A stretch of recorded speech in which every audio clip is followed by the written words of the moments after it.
I'll admit I was being kind of negative, like very black and white, like either I'm gonna get this done or not at all. And I want to have that quality time with her. So I was like, how am I gonna do this? Hi friends, welcome back to my channel. I'm Brittany, the ginger behind Ginger Patch Designs, where I make handmade bookish merch, custom apparel, and plushie toys. This week's video is going to be a little different. I usually do studio vlogs, behind the scenes, etc. And I really enjoy those, but I had a really eye-opening week this past week, and I wanted to share my experiences with you in the hopes that what I learned could perhaps help some other work-at-home parents. So I originally compiled this list with the intention of sharing it for work-at-home parents, but honestly, any parent that is in the home with big responsibilities, big to-do lists, this could be for you, whether it's homeschool parent, stay-at-home mom with several kids in the home, anyone who has a lot of responsibilities and it's a constant struggle to get them done, this could be for you. I just wanted to preface this video by saying that everyone's family dynamics are very, very different. Obviously, our responsibilities, activities, schedules, all that good stuff is different for everyone. And this is not a one-size-fits-all approach. My 5-year-old daughter is home with me right now before she starts school. And as you can imagine, it's been very challenging to try to get anything done or get my thoughts together for literally anything because she wants all of my attention and I want to give it to her, right? Between the intense heat wave here in Tennessee and all of her excitement with back to school, it's just been really challenging trying to get anything on my to-do list done. So I run a product-based business where I use a lot of various equipment with blades and hot presses, iron, a lot of things that require a lot of attention to detail, things that she's really kind of in the way with. And so I'm thinking to myself, like, how am I going to get anything done? Like, how am I even going to, let alone film? How am I going to do this? I was like, I guess I'll just do smaller tasks here and there because we're not napping. She doesn't get naps in kindergarten, so naps are out. I'll admit I was being kind of negative, like very black and white, like either I'm going to get this done or not at all. But I also really enjoy having my daughter home with me and spending time with her, and I want to have that quality time with her. So I was like, how am I going to do this? So this made me realize if I just change the way I'm thinking, maybe this could work. So my number one piece of advice is to shift your mindset. It is so easy to immediately go to that headspace of thinking how challenging it's going to be to get all your to-do list done, especially if you have younger children in the home. Trust me, I've been there. I am there. So I still struggle with this. But when you shift your mindset from a negative outlook to a positive outlook, it is doable. If you're thinking, that's easier said than done, you would be right. Choosing to be intentional with your mindset is not always easy, but it is doable. You need to mentally prepare yourself that tackling your to-dos probably will not go the way you planned. It's going to be different than what you're used to when you're working alone. It is what it is. If you're still kind of skeptical about what I'm saying, let me ask you this. Which do you care more about? Stressing about how to separate your responsibilities between work and kids and possibly failing at both, or accepting small changes that could result in big outcomes? Your answer to that question leads us to our next point of how to shift our mindset, and that is to embrace flexibility. Now, I know, our kids can be equal parts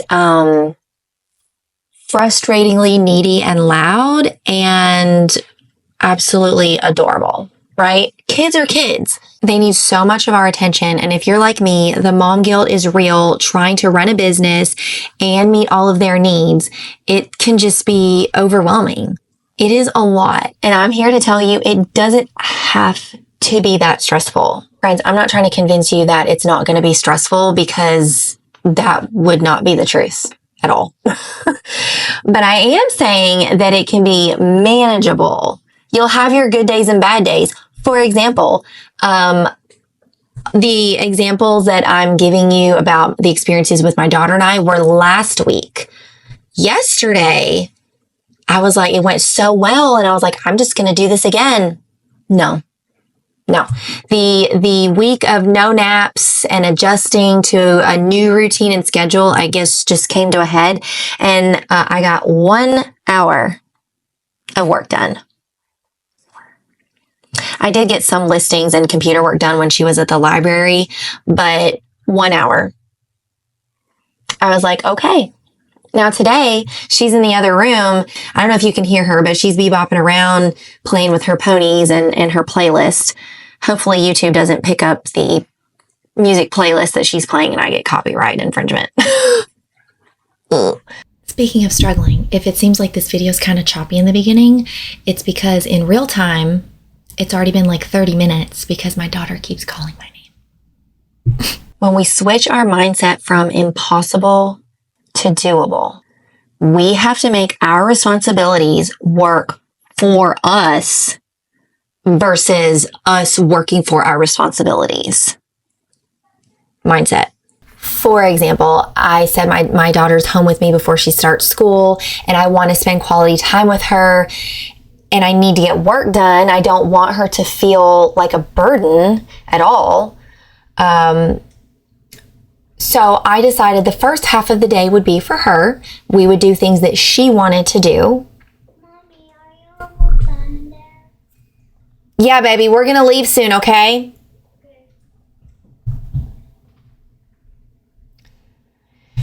And I don't want her to feel like a burden to me while I'm working, but I also want to spend quality time with her. So I decided the first half of the day was for her. We did all the things that she wanted to do. She chose. We made homemade cereal bars. We went to the library. We went to the park, yada, yada, yada. And after lunch, it was mommy's work time. Now, if you're thinking my child or children are too young to understand that, or their specific needs don't allow for that, or I have to be in Zoom meetings at specific times, or I work with equipment that they cannot be around, or it's unsafe, you can still make this concept work for you. Flexibility. I think the key to making this dynamic work is giving your child the attention that they need first. It does not have to be all morning like I did with my daughter. It can be in between those small pockets of time. For example, let's say that you really have some computer work to finish and it requires a lot of your attention. Stop, take, 5, 10, 15 minutes and just solely focus on your child. Okay, do puzzle, play a game with them, color with them, whatever it is, give them your undivided attention first. So that's giving them your undivided attention is filling their love bucket, as I like to call it, temporarily. Their attention needs are satisfied temporarily so that you can go get some stuff done.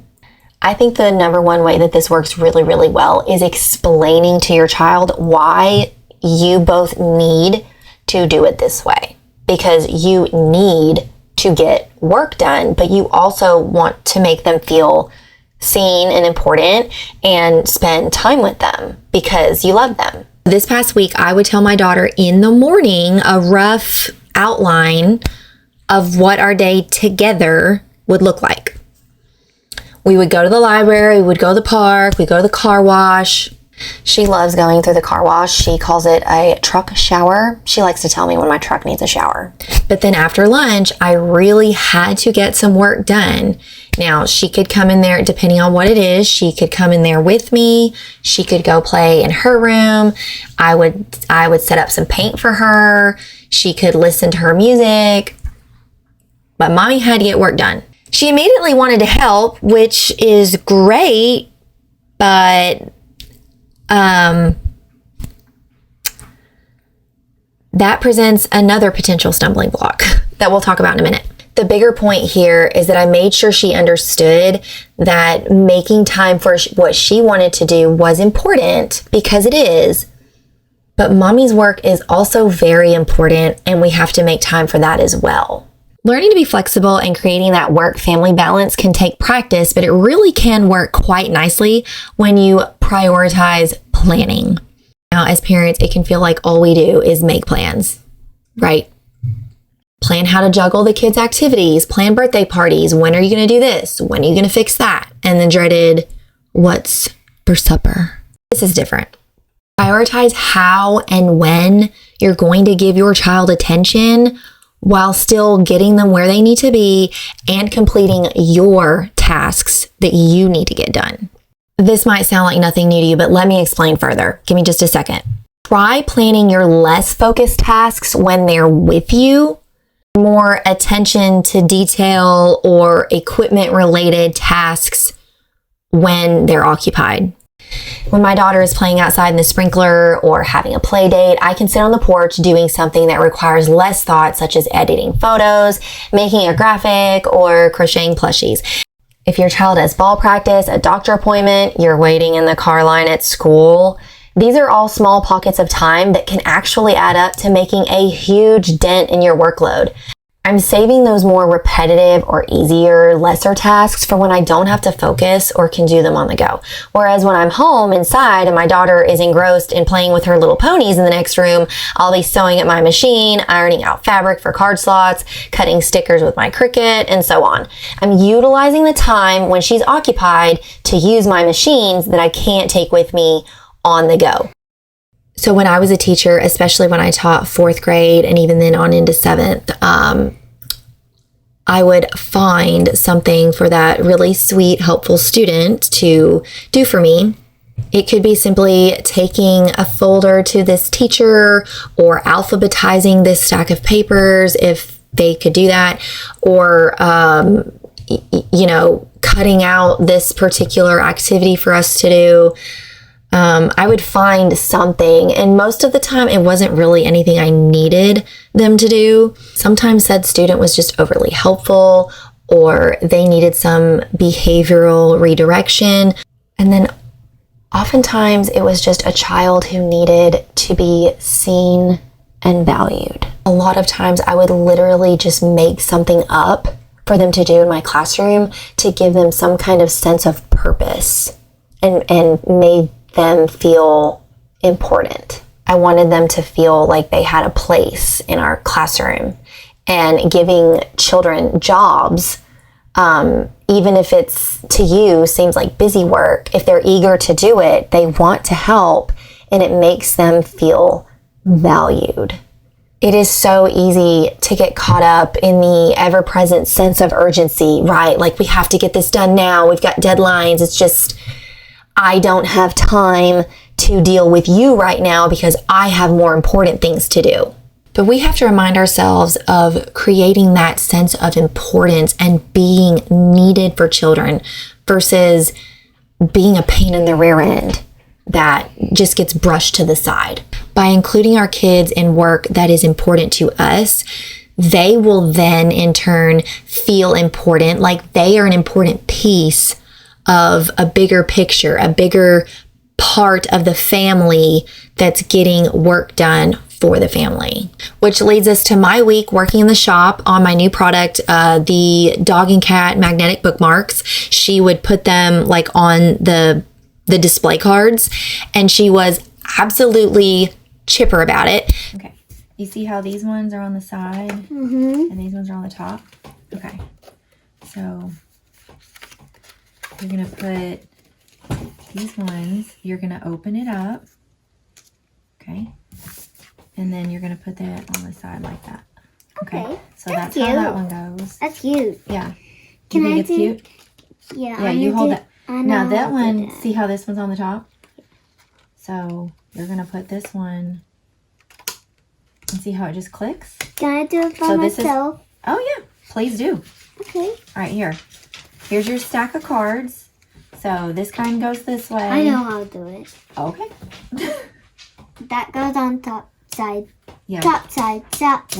Which one do you like, Meowdy Pana or the Screaming Kitty? Which one do you like better? Screaming Kitty. So both. Okay. I love both. The next step was taking product photos, and I'm sure you can imagine what having a 5-year-old take product photos would look like. So I asked her if she would hand them to me as I took each picture and then put them back in the done basket. Perfect. Next was packaging them in the cellophane bags, which was a little tricky for her. She couldn't quite get the hang of it, so I would start it and she would finish it. She also couldn't staple the hang tags on top or neatly fold them in half straight, but again, I started them and she would finish them. Did this take exceptionally longer than it would have by myself? Of course it did, but I feel like there was so much more value in including her in my work and taking the extra time. To be completely honest, we were both less stressed doing it this way. My daughter was happy as a clam to help, felt important doing so, and we genuinely enjoyed spending that kind of time together. I wasn't stressed about my to-do list. It was getting done, albeit slower, since I shifted my mindset to positivity and embraced the flexibility of a different type of workday. The result was some truly enjoyable yet productive quality time. And to finish our workday story, she puttered out after the cellophane bags and camped out on the bed with her ponies, plushies, and sang too, which was the perfect opportunity for me to switch gears and work on sewing that Harry Potter wallet that needed to ship the next day. I want to add that as a business owner, I am well aware that using this approach is not going to work all the time. Like, I get it. If I was making apparel with my really hot heat press and, the things have to go on just straight and everything, like, she cannot help me with that. I get it. Like, depending on the week or the day, like sometimes your workload might be heavier. You might have more deadlines than usual. You might have a lot of activities for them this week, or your open order count shot through the roof and it's crunch time to get them filled. I get it. Trust me, I've been there. When I was still teaching and coaching full time and trying to market prep in the fall, there were many nights when I was utilizing after my husband and daughter went to bed, or nap time or bath time, any time that my daughter was occupied to work on product prep. Like, I've been there. As I said, it's going to look different for everyone. You just have to embrace that flexibility, shift your mindset from impossible to doable, and figure out where in your schedule you can make it work. The goal is to find that balance between work and mommy-in and daddy-in. Lastly, friends, try to embrace this crazy busy season of life. You will get through it. It's not always going to be this way. Friends, if you like this video, do me a favor and give it a like. And if you like more of this content, give my channel a subscribe, and I will see you next time. Bye. Which do you care more about? Mommy. Yeah, baby. No, honey, I'm working right now. You see, I'm trying to film. Hey, I need 30 minutes. Okay? Do you want to go watch a movie while I'm doing